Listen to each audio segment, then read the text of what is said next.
মুস্তাফিজুর।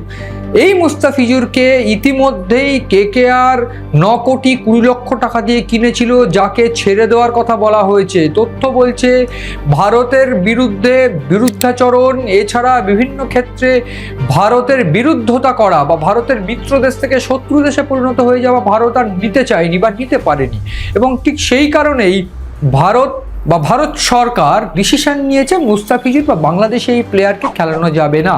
ঠিক সেই মর্মে বিসিসিআই নোটিশ করেছে কেকেআর তরফ থেকে যেটা জানানো হয়েছে যে মুস্তাফিজুরকে ছেড়ে দেওয়ার কথা বলা হয়েছে, তিনি আর খেলতে পারবেন না অন্তত বাংলাদেশি প্লেয়ার হিসেবে আইপিএলে, এবং তার পাশাপাশি যদি প্রয়োজন হয় তাহলে তার একটা বিকল্প প্লেয়ার বা খেলোয়াড়কে নেওয়ার কথা বলা হয়েছে।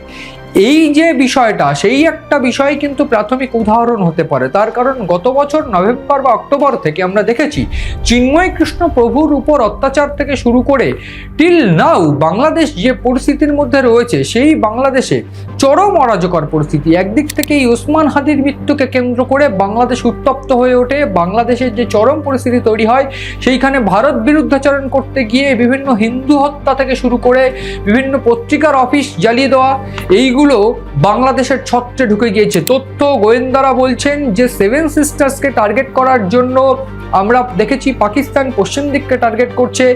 এইবার এই জিওপলিটিক্যালি পাকিস্তান বুঝতে পারছে নিশ্চয়ই পাকিস্তান অন্য কারোর থেকে সাপোর্ট পাচ্ছে, সেটা অন্য বিষয় হলেও পাকিস্তান বুঝতে পারছে এই পশ্চিম দিক থেকে টার্গেট করে অপারেশন সিঁদুরে কি পরিস্থিতি হয়েছিল।